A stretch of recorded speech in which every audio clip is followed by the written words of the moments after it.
Hi, I'm Dwayne Brown. Tonight on KPBS Evening Edition, back at base testing their combat readiness. For the males, they kind of expected us to be, the moms or the sisters, kind of take care of us.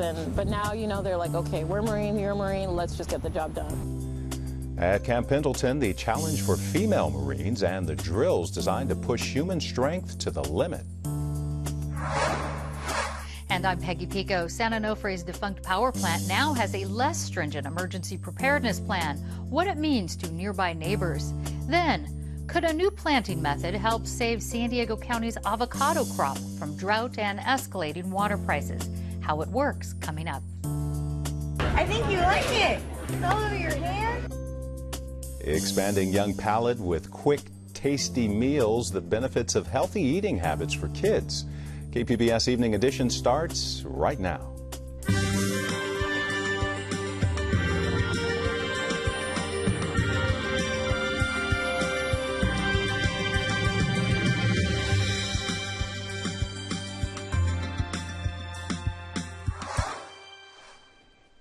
Hi, good evening. Thanks for joining us. San Diego deputies are investigating an explosion at a Poway business that left 5 people injured today. Authorities cleared all workers out of the building because it was unsafe. It happened just a few hours ago at Quantum Energy Storage near Scripps Ranch Parkway. Deputies and firefighters evacuated nearby businesses. A sheriff's spokeswoman says the facility stores energy with humans and mechanical devices monitoring. She says the sensors showed no problems at the time of the explosion. It is a significant debris field. It is a significant explosion. At this point, we believe it to be only an industrial accident. But we do have our bomb arson unit here, our Poway Command. We have ATF, FBI, fire departments here, Cal OSHA, making sure that that's all it was. The injuries were considered non-life-threatening. Deputies are treating this, as you heard, an industrial accident. They say there's no immediate danger to the public. Answering the call for help, the U.S. will send up to 450 more troops to Iraq to help train local forces on the ground there. The White House says it's in response to recent setbacks at the hands of the self-proclaimed Islamic State. President Obama continues to resist demands for combat troops or for more soldiers on the ground to call in airstrikes. I think what it represents is a conclusion by the president and his national security team that the situation on the ground in Iraq would benefit from more trained Iraqi security forces and more Sunni tribal fighters that are operating under the command and control of the Iraqi central government who have received advice and assistance and equipment from the U.S. military. There are nearly 3,100 U.S. troops in Iraq involved in training, security, and other support roles. We'll have more on the deployments in Iraq on the PBS NewsHour. That's coming up at 7 tonight. Marine Corps is wrapping up an unprecedented year-long experiment to see if women have what it takes to serve in ground combat. KPBS reporter Susan Murphy went to Camp Pendleton and shows us women who are training for war-fighting roles. At the crack of dawn on a Camp Pendleton beach, Sergeant Serena Fleming hoists a 200-pound tow bar with a fellow Marine. The 27-year-old wife and mother of a toddler has spent the past year with massive armored amphibious vehicles, driving them through the ocean and across the desert, changing out vehicle parts that outweigh her and lifting heavy ammunition and machine guns. The mock combat drills push human strength to its limits. Fleming, who was born and raised in Zambia, Africa, is working to prove females can do these jobs that are currently exclusive to all male units.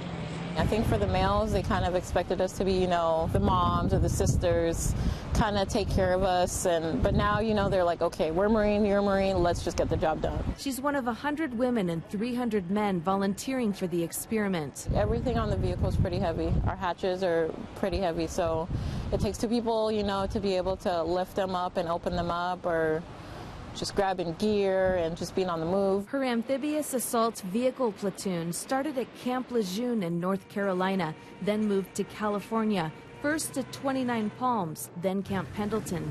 We're just looking at the elapsed times by the three different groups. Captain Joel Dietrich designed the tasks for the experimental unit to find out if introducing women into combat roles affects warfighting capabilities. Each task is linked to what we've identified as an operational requirement. So it's an operationally significant event or task that a crew would actually do out in the Fleet Marine Force. On this day, the Marines are being timed as they secure the vehicles to a platform with heavy chains. Then, out in the water, they tow a stranded amphibious vehicle and pull a 220-pound life-size dummy to safety. The study was designed in response to a Pentagon order that the military open all ground combat jobs to women by January 2016 or request exemptions for particular tasks. Dietrich says the women are getting the job done. It seems to me that the platoon is doing very well. The Marines execute the tasks very well together. And so I've been surprised at I think the camaraderie and how well the platoon has melded. Women are currently barred from more than 230,000 military positions, including Fleming's amphibious assault platoon, also called Amtracs. She's among the first women to operate the vehicles. And I was like, why not be a part of it? You know, I could speak and say I was part of the movement to, let females in the Amtrak community, if that does in fact happen. Both male and female Marines are strapped with heart rate monitors and GPS devices that measure their daily physical performance. A dozen researchers observe the assessments and record how groups perform together and individually. As far as the females here, we all have strengths and weaknesses.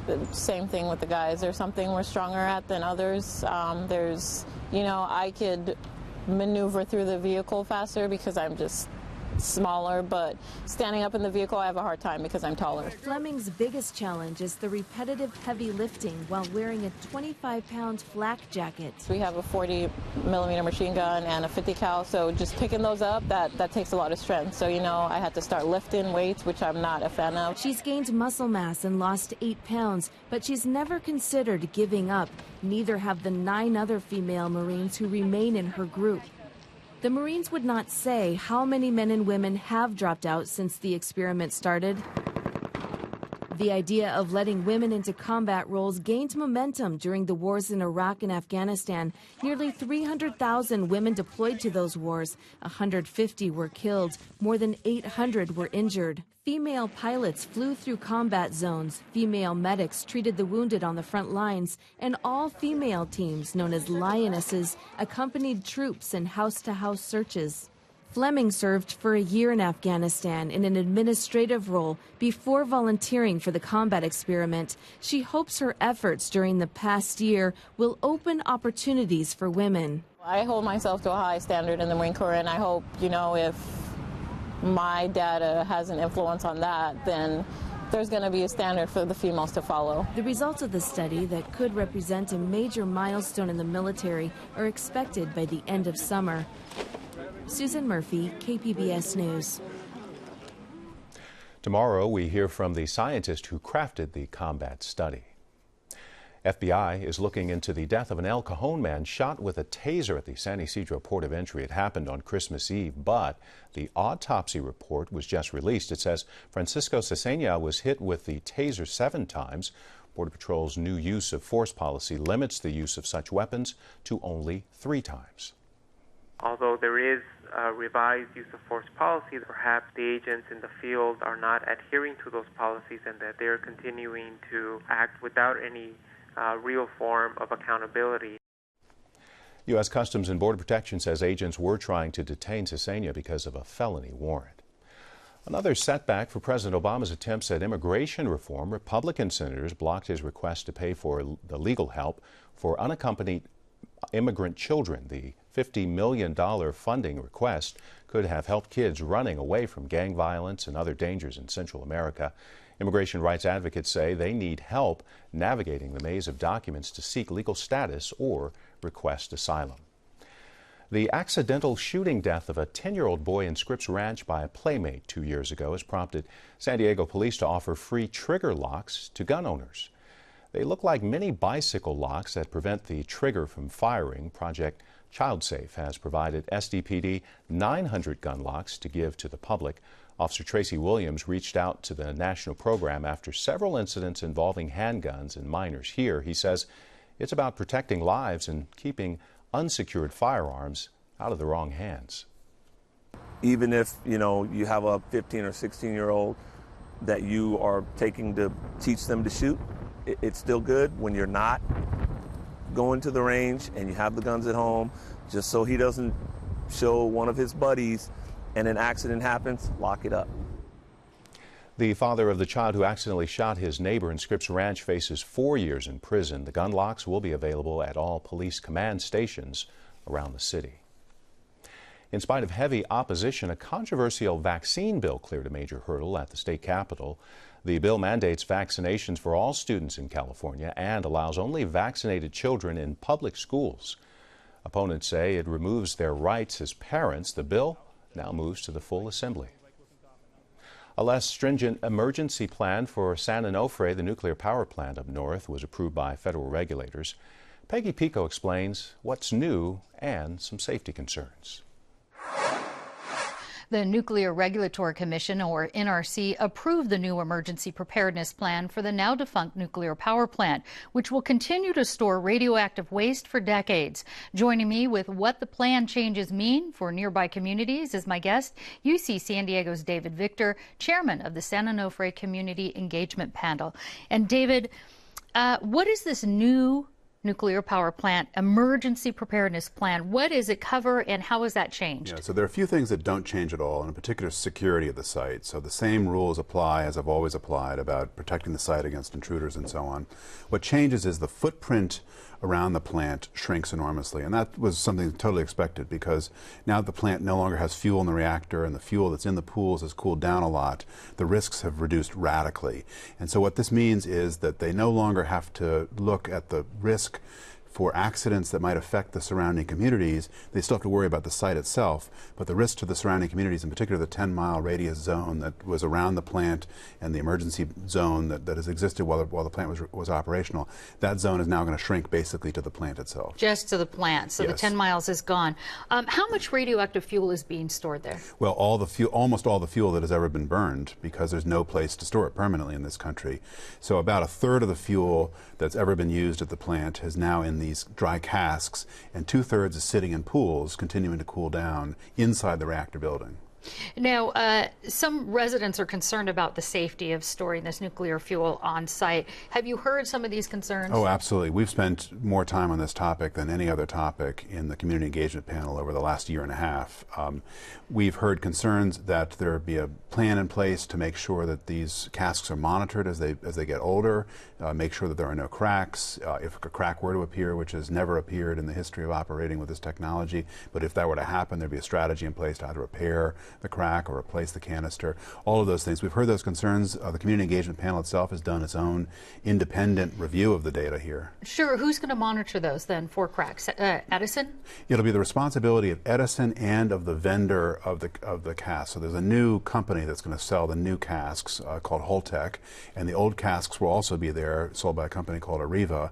And so the vendors are responsible for this, and they're responsible for articulating the plan for management. Yeah, earlier today, Southern California Edison told KPBS about the 51 canisters currently storing fuel, but they're going to put the ones in the cooling pools transferred into these new types of casks that we're seeing here on the screen.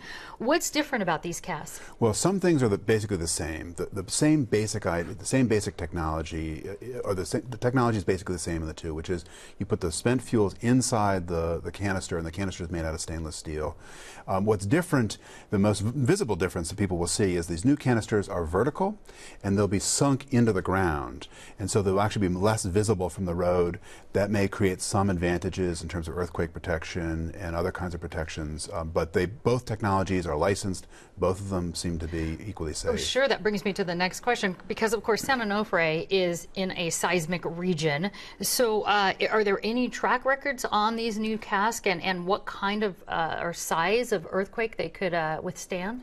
Well, so as somebody who's looking at this from a community perspective, to me what's interesting is moving the fuel out of the pools into these casks is by far the safest thing to do.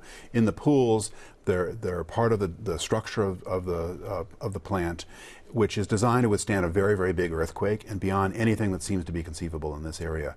But the dry cask system is designed for double that.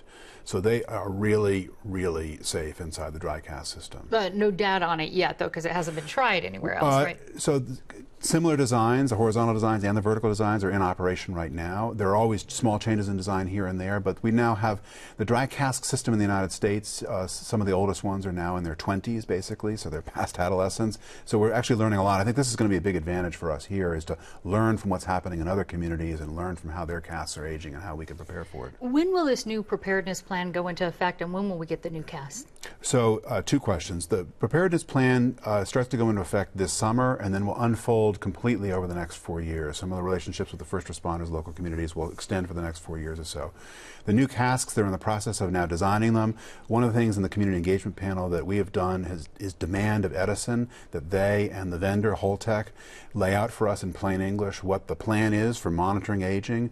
Edison is also, in response to our requests, has set up a research program on the site. So we're going to learn more at this site and pay closer attention to this than would be required under law. All right, we've got a lot more information on this on our website, kpbs.org.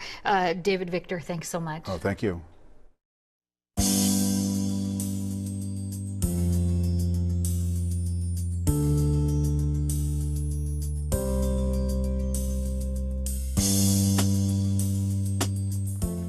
A state lawmaker is proposing a bill to crack down on water-guzzling residents and businesses by letting local communities tax them as much as 300%. The bill has an uphill climb, though. It needs support from tax-adverse lawmakers, and then communities who would levy the tax. They would need support from 2/3 of those voters. Well, from showers to flowers, California's drought has more folks exploring so-called gray water recycling. Associated Press reporter Haven Daly shows us how these systems can save water and money. Every time these homeowners take a shower, they're also watering fruits and flowers in their backyard. The couple is part of a growing number of Californians adding so-called gray water systems to their homes. Used water from tubs, sinks, and washing machines is piped outside for landscape irrigation. You can see we have a pretty awesome yard here, and we'd like to keep it, going. Several California cities, including Palo Alto, will soon require all new construction to include gray water recycling. Contractors who install the system say they're booked up for months. Very busy. As a matter of fact, about a month and a half ago when Jerry Brown came out and spoke of mandatory cutbacks, our website crashed. There are some gray water rules and regulations. You can't reuse toilet water or kitchen water, which can contain bacteria from meat and poultry. The systems can only include drip irrigation. Sprinklers which shoot mist into the air are not allowed. Laundry detergent and soap in gray water is usually not a problem. High school teacher Jeff Ruth installed his own washing machine gray water system, along with some help from some of his students, turning the project into a lesson in sustainability. Most gray water systems cost a few $1,000s and can reduce water use and water bills by more than half. There's not much either in the way of labor or materials expenses, so definitely pays for itself pretty quickly. But many gray water fans say they're more concerned with helping the environment than saving money. We just need to stop wasting everything, and water is a big resource that we waste. And one Californians can't afford to waste, especially during a drought. Haven Daly, Associated Press, Berkeley, California. Relief may be on the way for drought-stricken avocado farmers in San Diego County. Peggy Pico explains how a new planting method may help. More than 90% of all U.S. avocados are grown in California. About 40% of the state's avocado crops are grown here in San Diego County. But about 10,000 acres of avocado groves throughout the county have been lost due to drought and the increasing cost of water. Joining me with how a new planting method could double the yield while using less water is my guest, Gary Bender, farm advisor for UC Davis Extension. And Gary, how big of a threat is the drought for avocado farmers here in San Diego County? Oh, the drought is tough. It's they're going to require all the growers to cut their water back, and Avocado likes a lot of water, unfortunately. And when they cut the water back, the trees basically almost go out of production. How much is the water cost right now for farmers here in our region, and how much has that increased over the past few years? Oh, our cost up in the Valley Center area is about $1,600 an acre foot. An acre foot is 325,000 gallons of water. So, and it takes usually around 4 acre feet. So they're way over $5,000 per acre. And for water, just for water. Just for the water. Mm-hmm. Now, as you're saying this, avocado is a really thirsty crop. How much water does it actually take to grow them? For a pound of avocados, it takes about 142 gallons. And we're trying to lower that amount. So with our high density production, we're achieving that. Let's talk about that. You finished a high density planting trial over the last couple of years. How is this method different than traditional planting? Well, we are trying a 10 by 10 spacing. It was suggested a long time ago by a grower in Fallbrook, Reuben Hofsche, who visited Chile, and they were trying this. So 10 by 10 spacing, but I added a pollinizer tree in the middle of every nine tree units. So I have a Zutano tree pollinating the Hass. Zutano avocados aren't worth much, but okay, but it's helping to pollinate. But let's talk about this high density. What does that really mean? So the trees are, instead of a 20 by 20 area, they're planted in a 10, but so you get more trees closer together? Yeah, traditionally we were on a 20 by 20. But the trees would grow together and then start fighting for light and go up, and people were harvesting very high in the tree, and it was very slow and expensive. So we decided to do a closer spacing, a 10 by 10, keep the trees pruned at 8 feet, and keep the trees pruned kind of like a fat Christmas tree. And so we get light all the way down to the ground on these, and we have a little bit of separation in between these short trees, and we put a lot of bees in there, and it's a surprise. It surprised me. The results. So the results, as far as, let's start with the yield and then the water use. Yes, this is basically our first harvest, and we got 13,600 pounds to the acre on our Hass, and the normal county average yield is 6,500. So we doubled the county average yield, and we've also lowered the water. We use 2.6 acre feet, and the normal is 4 acre feet, and so. Now, this is only 1 year in data. In biology, you've got to have about 5 years of data to really, but it's exciting. This is something very interesting. So why less water if they're planted closer together? Are they sharing water sources? Is it because of the height? We think, this is my theory, I mean, these tall trees are intercepting a lot of wind up there, and as they're blowing over the hill. We're short, and we're intercepting a lot less wind, so they're taking up less water. Can this high-density planting, do you think, be used on other crops? Oh, it is, yes. They've been doing it on apples and olives. They're doing a very high density on olives, mostly on flat ground. They can machine prune. We can't machine prune. This has to be hand pruned because we're up on these steep slopes. Right, but the harvest is lower to the ground, correct? Because you're yes. making it more like a bush. All the harvest is done from the ground. We don't have to use ladders. Well, that could save some money, perhaps. It saves a lot of money. Now, what kind of reaction are you getting from other farmers, either other avocado farmers or other farmers in trying this out? It's interesting. I've got some growers trying it, and they're achieving some good success also. The key is the pruning, and the trial is actually a pruning trial. We're trying a couple different methods of pruning to keep these trees in shape. But a lot of our growers are older, and they've lost money for the last 5 years, and so a lot of them turned the water off. That's why we've lost so many acres right now. I see. So when will we have more results on this? Oh boy, well, I'm going to keep working on this. I'm an emeritus farm advisor right now. I retired, but they made me the emeritus so I could keep working on this project, and the university is very clever. You know, they keeping you there, working on it. All right. Yes. Well, we'll wait to hear more information on this for all of us avocado lovers out there. Gary Bender, thank you so much. Well, thank you. Appreciate it. You can find more stories on California's drought and see how other people are saving water in our special section, Running Dry, online anytime at kpbs.org/drought. I'm Judy Woodruff. On the next News Hour, no end in sight. Searching for solutions in Iraq to defeat the Islamic State. That's Wednesday on the PBS NewsHour.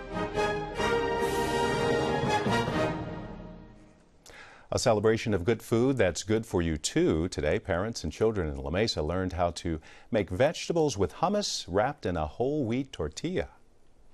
And once you get the hummus on, it's all about the color. So I went with red and yellow tomatoes. The cooking demo, hosted by First 5 San Diego, the agency advocates for children and infants with a number of services ranging from immunization to preschool to nutrition. Introducing healthy food choices at an early age is going to help them in the long run. That's Kim Gallo with First 5. Last year, the agency participated in community events that helped more than 140,000 families. It feels cooler in some parts of the county today. We're looking at a mix of clouds by the coast with temperatures mostly in the upper 60s. A little warmer for the inland sections with temperatures in the mid to upper 70s, a mix of sun and clouds later in the afternoon. Sunny in the mountains with temperatures in the 70s, reaching into the 80s by the weekend. Still feeling quite warm in the desert. As you can see tomorrow, triple digits begin right through Saturday. Here's a look at what we're working on for tomorrow in the KPBS newsroom on Morning Edition, changing the voting system in California, the election model that would allow voters to cast ballots at any voting center in their county. That's all tomorrow on KPBS Radio. Of course, you can find tonight's stories on our website, kpbs.org/evening edition. Thanks for joining us. You have a great night.